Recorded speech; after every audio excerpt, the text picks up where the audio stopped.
hits. Boo! Boo! Boo! Chances the hoodie comes off mid-match. If he loses game one, I think it's a lock. It's a lock? Okay. It's a lock to come off. Perfect.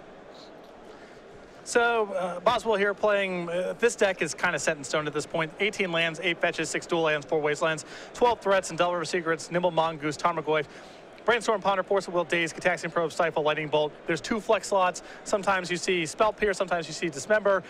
Boswell this weekend going with Fork Bolt. We're underway here. Round number 4 from New Jersey. Steven Sachs off to a nice start with his Mono White Soldiers deck. No buys for him. 3-0. Boswell with the Gitaxian Probe. He wants to see what's going on. Yeah, definitely get. Oh, no. A mulligan to 4. Oh, dear. Oh, dear. So that's a Daru. Is that Daru War Chief? That's correct. Okay, I remember that from drafting that particular format. Yeah. There's a Chromox over there, and there's an enlistment officer. That's right. Which is the Goblin ringleader for soldiers. Look at you. Look at you. Still got it after all this time. Just firing on all cylinders today. It's debatable if the coffee was even necessary. Oh, it's definitely necessary. I'm mulligan to 4, not ideal. Mulligan to 4 into Chromox is not great. No. Chromox has really trended downward. I thought that card would see more play. I mean, it's in the same space as a lot of cards like Chromox and, it's the cards like Chalice of the Void. They accentuate your best draws, but they're pretty bad when your draw is poor. And generally, you want to be playing with cards that help you when your draw is not very good. It's another Plains here from Sachs. He'll pass the turn back over to Boswell. Polluted Delta the draw. There's a Wasteland. And now here's a Tarmogoyf. The enemy of fair creature decks. Up to a point. There's some creature decks that can definitely just overpower this thing. Sachs is going to struggle to do that on a 4-card hand, however. I'm inclined to agree. Tarmogoyf only a 2/3 right now. Sorcery and land in the graveyard. Didn't get a great look at the draw. I think it was another Mox. Yikes. Well, here's the first Mox. The Daru War Chief is underneath that one. Like that play. You need the enlistment captain to gas back up. Ooh, I spotted it incorrectly. I'm as sorry. a preeminent captain. Boswell going to take a little look. What's going on here? Seems like a juicy target for a Daze, maybe a Force of Will, but no, none of the above. Boswell will draw. Well, I think his plan here is to save his Force of Will here for the enlistment officer and then beat Sachs with the leftovers. Well, I'll have you know, when preeminent captain attacks, you can't counterspell the enlistment officer. What do you think about that? Well, you can block it and then counter whatever he finds, or ignore it because you have a Tarmogoyf, and he's probably only finding 2/2s. That's true. We'll see. Let's see how this plays out. All right, Lightning Bolt's going to take care of that. Here comes Tarmogoyf. It's a 4/5 now.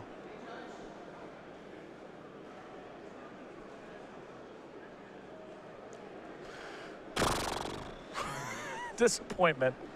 It's a tough start for the Soldiers deck. It's a tough start. Hey, at least Sachs can't be wastelanded yet. How about that, if we're looking for positives? It's going to pass the turn back.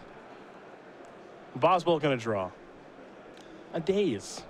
It's good against a 4-mana enlistment officer. Yeah, that should do it. Sachs does have 3 copies of Sachs does have 3 copies of Cavern of Souls in his deck. That's his draw here. Get a Cavern, you got something going. Another preeminent captain. I got a bad feeling about this. I think we're going to see a hard cast Daze. Boswell flexing his muscles here. One thing about Temur Delver decks, they do typically beat up on decks like this. Well, I think that it's hard to judge with Sachs being on 4 cards. That's not a good starting point. I do think that, like I said, Temur Delver is not necessarily great against decks that are good at brawling, and Sachs can get, a lot of power and toughness into play, a lot of first strike. These things can be problematic, but on 4 cards, nothing really matters. There's an attack for 4. Sachs down to 8. It's not there. We're going back to Boswell. Nimble Mongoose the draw. In for 4 more. Force of Will at the ready, either alternate cast or just hard cast. Boswell not going to play another spell, no need to. And I think Sachs is conceding. I think he's stuck with, yeah, a lot of 4-mana spells there in enlistment officers. And Boswell says, I have a lot of answers for those with Force of Will. So Andrew Boswell's going to wing in number 1 here over Stephen Sachs. Teamer Delver up a game very quickly over Mono White Soldiers. For Sachs, got to keep more than 4. Be helpful. Just a little professional tip from me to Steven. To the sideboards, we're going to go. We'll take a little look here at Sachs with his 4 Oblivion Rings, 3 Phyrexian Invokers, 4 Rest in Peace, and 4 Thorn of Amethyst. Well, there is one very good one there. Well, I think the 4 copies of Rest in Peace, they're excellent here. Teamer Delver really needs the graveyard for the deck to do very much at all. And so shutting off the graveyard's excellent. I even think the 4 copies of Oblivion Ring can come in. Just any sort of creature removal spell, get Tarmogoyf off the table. Seems good enough to bring in. On the other side of things here for Boswell, it's got 2 Pyroblast, Red Elemental Blast, a Hydro Blast, 4 Spell Pierce on the board, interesting. 2 Submerge, a Vendilion Click, 2 Rough Tumble, a Sulfur Elemental, good against the white deck, and then a Life from the Loam. Well, 2 copies of Rough Tumble are definitely great here. Sachs has a lot of 2 toughness creatures on the ground. That's an easy one to bring in. Sulfur Elemental, that is more of an anti-death and taxes type of measure. Sachs's threats are much more in the 2 and 3 toughness space, so I'm not positive Sulfur Elemental is going to be good here. If you're in Boswell's seat, you probably anticipate there's some 1 toughness white threats in the deck, and you should probably just bring it in. But Sachs's deck actually isn't that vulnerable to Sulfur Elemental.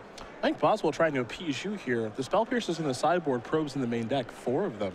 Like it. Yeah, I figured you'd be a fan. Well, those are the options there for both players. Stephen Sachs will be on the play. In the meantime, we're going to talk about the Season 4 schedule here in the Open Series, which doesn't have a lot of time left.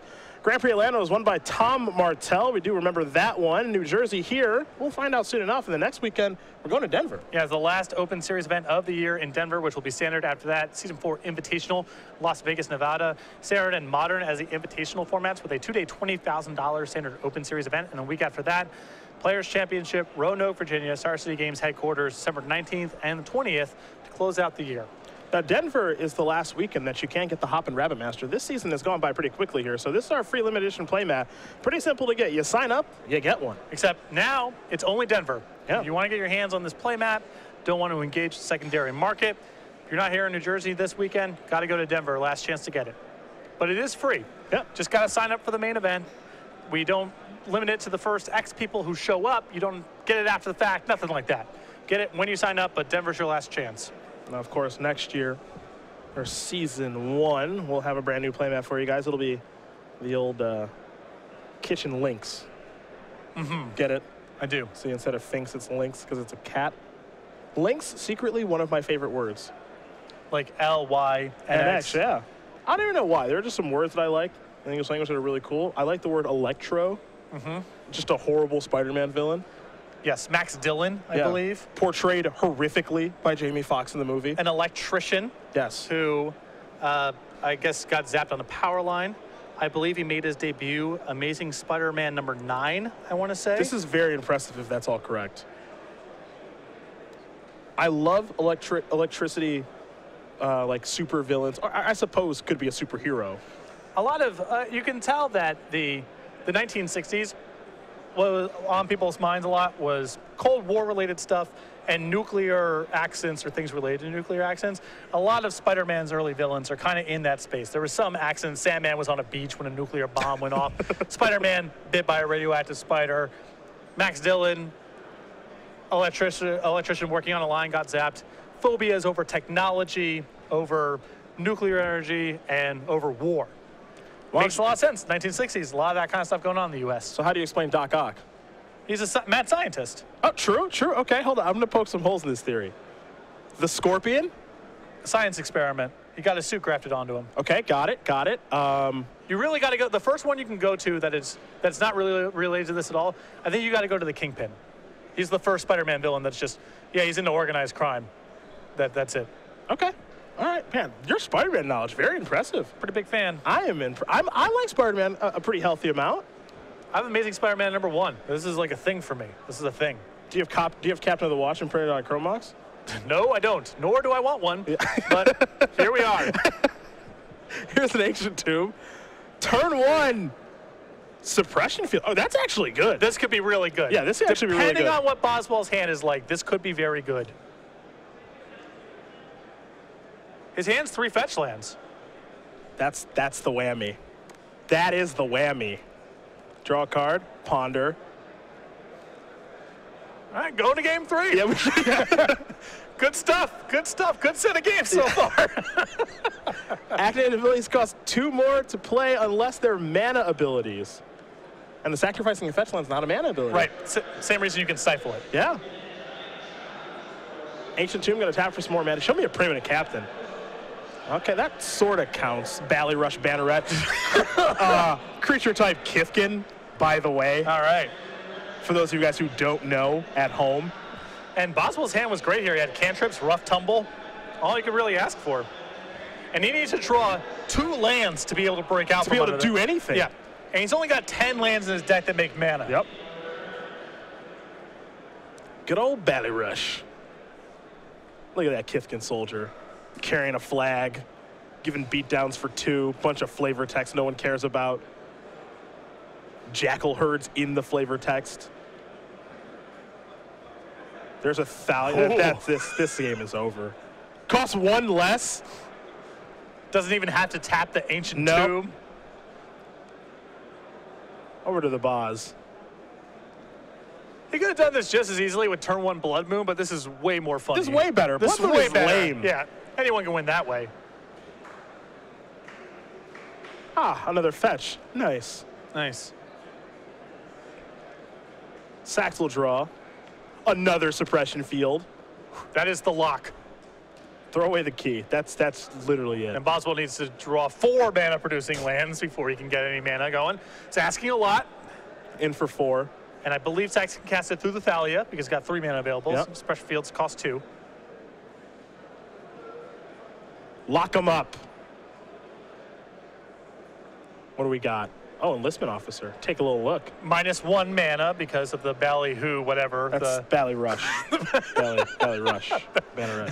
It's not Ballyhoo Banneret. Top 4, Goblin Ringleader clone. Another enlistment captain. Excuse me, enlistment officer, permanent captain, and a field marshal. The gang's all here. Just how we drew it up here for round number 4. Boswell doing a little reading here, getting ready for game 3. You got to get that information on the way out. Yep. Not quite sure what can happen to you. What I can tell you is that Boswell, there's no coming back here. Ooh, Tarmogoyf, that's expensive. Might cost more than Steven's entire deck. You lose, Andrew Boswell. Steven Sachs does win game number 2. Mono White Soldiers, Team Delver getting ready for game number 3. Boswell, to his credit, straight-faced. Kept it cool the whole time, kept it calm. Hoodie, on or off? You said it was chilly. I agree. The variable here, this is what complicates matters.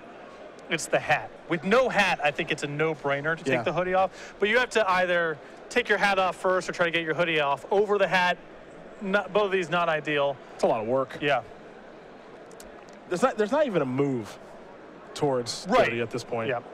Focused in on re-sideboarding, I think, right now, is Andrew Boswell. We'll see. That was delightful. We'll That was really great. I enjoy the turn 1 suppression feels actually good against a lot of decks in this format. It's got to be on the play. On the draw, you know, you can fetch for a land, and then if you have a mana-producing land, then you can go about your business. But definitely on the play there was the whole game. Well, game number 3 going to be on the way here in just a moment here. Andrew Boswell will be on the play.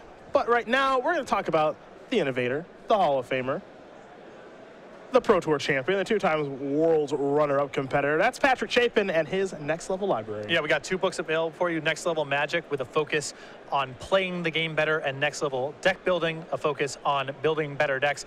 These are for players of all ability levels. They're available on paperback and ebook right now at starcitygames.com/nextlevel. Soon, Patrick Chapin's going to have a new set to analyze. His Oath of the Gatewatch is almost here. I'm pretty stoked for that set, by the way. Yes. I don't know what to expect. We've seen some interesting cards that may be real, may not be real. Kozilek Waste and all this stuff. Oh yeah, I'm not going to speculate on any of that stuff just yet. I don't like playing the guessing game. I don't either. I'm not either. But we'll see what comes down this set. I'm expecting some pretty sweet stuff. Mostly, I want new allies. That's all I want. Yeah, just fill out that curve a little bit. Fill it out. Let the deck be playable. That's all I'm looking for.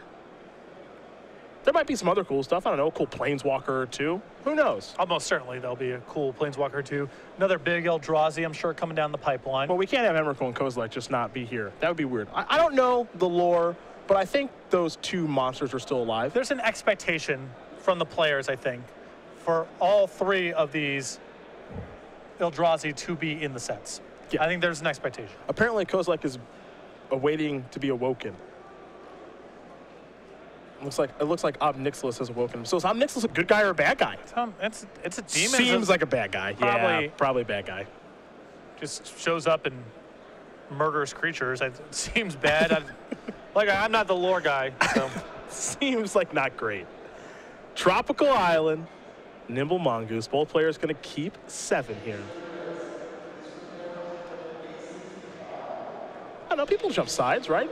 Sometimes Magneto is a good guy. Magneto's a complicated character, though. It's not as simple to say Magneto's a bad guy. Oh, you understand Magneto. I'm just saying it's more complicated. You guys are just really good friends. Didn't say that. Suppression Field here on turn 1. Is this going to resolve again? Doesn't matter. Boswell's got a volcanic in hand. He's got more lands. It doesn't matter. This is the difference between Suppression Field and Blood Moon. Suppression Field on the draw, Boswell's going to get plenty of hands that just don't really care about this. On the play, it's very close to Blood Moon. Yeah. Very few of Boswell's hands will play through this, but on the draw, the Suppression Field is not nearly as good. This game, Suppression Field, not game over, it appears. Yeah, I don't even think it's really going to impact things. Boswell will play a Volcanic Island. Here comes the Goose. Sachs will fall down to 19.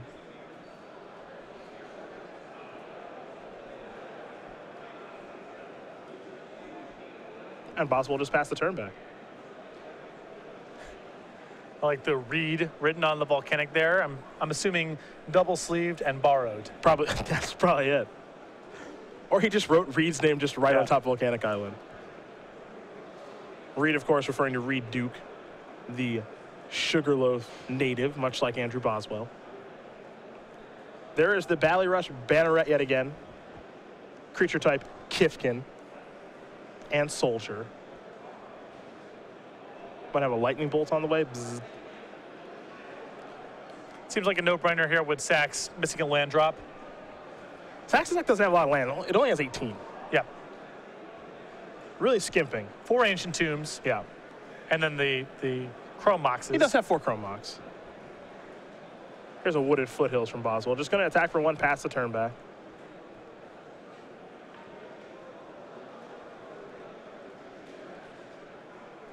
I like Boswell's patience with the Brainstorm here. Hand's a little soft right now, just waiting until he has more information about what he needs.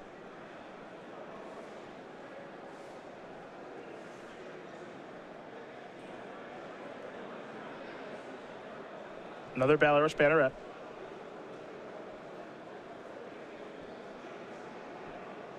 Pass the turn back.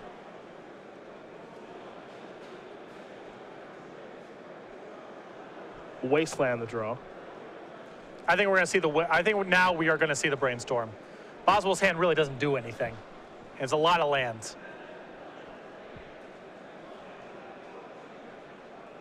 He just kind of glutted up here a little bit without much to do.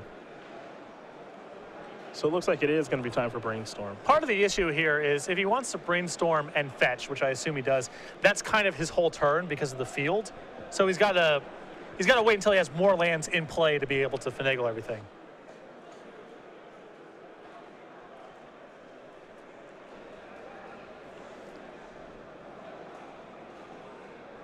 And because he's flooding out so badly right now, I think he really wants to make sure that he can pay the 2 mana and shuffle his deck. Yep, that's what Wasteland's going to help him to do. He'll sacrifice Wooded Foothills after paying 2 mana to do so thanks to Suppression Field. The Goose is loose, maybe. Yeah, Boswell just double checking for first strike. I think it was all that was. Oh, he doesn't know what the old Ballyrush does, huh? There's a lot of first strike in Sachs' deck. You got to make sure.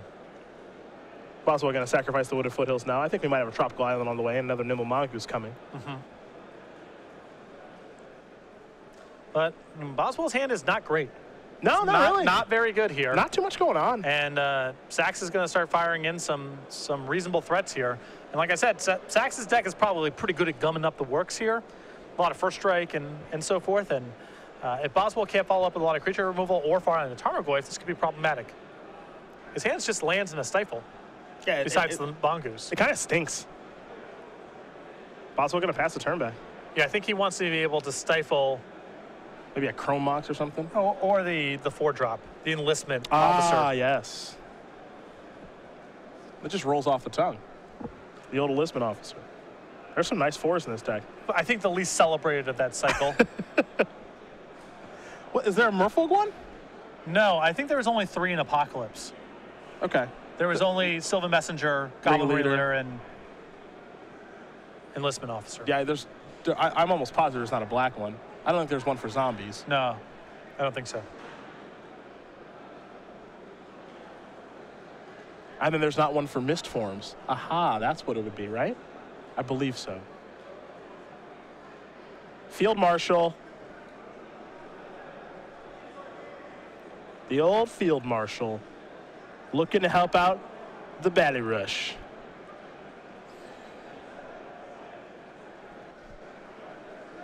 Guess other soldiers +1/+1 in first strike. First strike's actually annoyingly good against Team Red. No, that was part of the argument I'm making here. Why I don't think this matchup is that bad for Sachs is if the game is about who can get more stuff on the ground and winning combat, Sachs has a pretty big edge in a lot of those games. He can make his creatures larger. He can give them first strike. With Enlistment Officer, he can draw a lot of cards. The first game where Boswell ran him over, I don't think that's a fair indicator of exactly how bad the matchup is because Sachs was on 4 cards. I also think game 2 is a good representation either because the field just locked Boswell out of the game. Now we're playing a real game 3 here, although Boswell's flooding out quite a bit. Tarmogoyf has been found. He does have a Wasteland he could use, but it does cost 2 mana to use. So that's a little bit annoying. And Sachs is actually starting to build up a bit of a board here.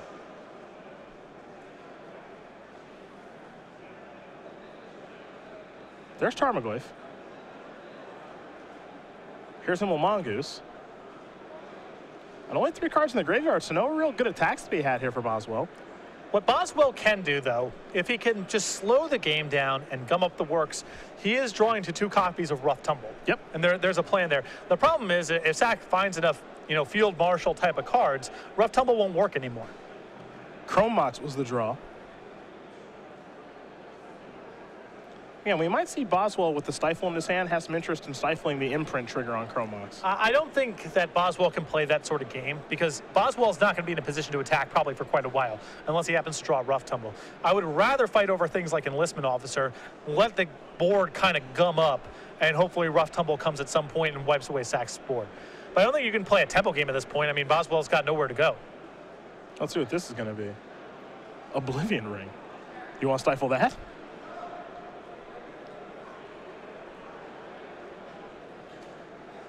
It's got the option. This is a tough spot because it's bad if Boswell fights over this, and it's bad if he lets it go. Yeah.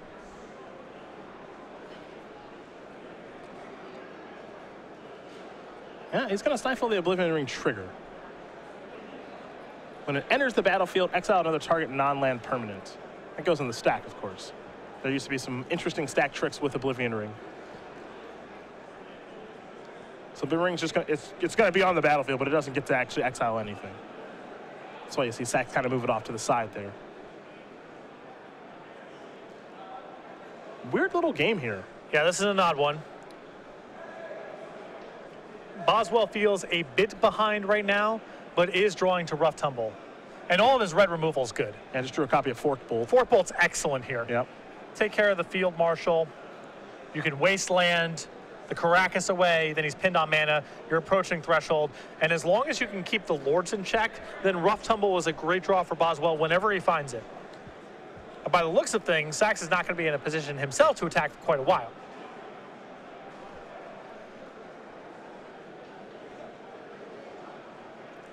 And only a couple of cards there in Boswell's hand. The Forked Bolt that he just drew, and then a Polluted Delta he's been holding on to for a while. So here comes old Forked Bolt. He's going to actually take care of the Banneret, which also makes some sense because it looks like Boswell's going to start to go after the lands. Yeah, this is the other path, I suppose, is you just go aggressively after the mana. I think that Boswell is still short on Threshold. 6 cards right now. Yep. But he does have a Delta in his hand and also another Wasteland on the battlefield. So he can get there. Yep. Well, the problem with the Field Marshal in play is that if Sachs is able to find a reasonable play next turn, the Nimble Mongooses may not be in a position to attack. Yep. So then he's just back on Tarmogoyf being the only eligible attacker. Caracas off the top is about the worst draw here for Boswell. Punishes him the most for this line of play. Well, I think there's good and bad involved there. The bad side is that, you know, Sachs has another land to play. Yeah. The good is that he does have a wasteland target now. Sure. So he can actually get Nimble Mongoose up to 7. Let's see what this is. Another suppression field. Not worth a whole lot here. No. I feel like the first copy of suppression fields oftentimes really good. The ones after it aren't particularly good. Yeah. It does make wasteland cost 4. It also makes it so that, you know, Delta will cost 4 to activate. Yeah, as well. it at least keeps Boswell off of it wastelanding this turn. Boswell basically has to spend all of his mana to break the Delta open, and then the next turn he can pay for wasteland if it's appropriate. Here comes everybody. The thing is, this clock is about 2 turns here. Yep. So. And what's weird here is that, you know, Delta playing a big role. Yeah. You know, in a spot where it typically wouldn't do much at all, the fact that it's something that he can actually place into his graveyard at a pretty high cost. But that turns on Nimble Mongoose. I now Field Marshal down. And now I'm not sure how Sachs gets out of this one because he is really choked on mana. And he has nothing like Wrath of God or any sort of sweeper in his deck, no Ensnaring Bridge. I mean, I don't think he can get out from under this. Volcanic Island is the weapon of choice here for Boswell. There goes the Field Marshal because Nimble Mongoose is now a 3/3 and also 7 damage going to come across. Sachs down to 6. A Plains is the draw, but it's a little bit late to the party here. And that is going to do it. Andrew Boswell's going to win this match over Steven Sachs 2-1. Tamer Delver will take care of the innovative Mono White Soldiers deck. And for Boswell, a former Open Series champion, his tournament is off to a very good start. He is 4-0 here with Tamer Delver. There's a lot of swing cards in Legacy that